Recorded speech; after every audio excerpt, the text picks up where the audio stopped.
আরব সাগরে মার্কিন বিমান বাহিনীর রণতরীর দিকে আগ্রাসীভাবে ধেয়ে আসা ইরানের একটি ড্রোনকে গুলি করে ভূপাতিত করেছে যুক্তরাষ্ট্র।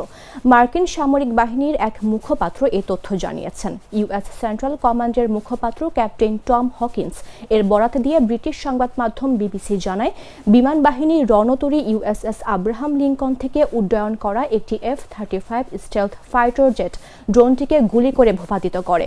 মঙ্গলবার ওই প্রতিবেদনে বিবিসি আরও জানায়, ড্রোনটি যখন এর দিকে অজানা উদ্দেশ্য নিয়ে উড়ে আসছিল তখন মার্কিন রণতরীটি ইরানের উপকূল থেকে প্রায় 500 মাইল দূরে অবস্থান করছিল বলে জানান ক্যাপ্টেন হকিন্স। এই ঘটনায় মার্কিন বাহিনীর কোনো ক্ষয়ক্ষতি হয়নি। ওয়াশিংটন এবং তেহরানের মধ্যে এখনও পরিস্থিতি উত্তপ্ত। ইরান যদি এর চলমান পারমাণবিক প্রকল্প সীমিত করতে চুক্তিতে রাজি না হয় তবে দেশটির বিরুদ্ধে সামরিক শক্তি প্রয়োগের হুমকি দিয়েছেন যুক্তরাষ্ট্রের প্রেসিডেন্ট ডোনাল্ড ট্রাম্প।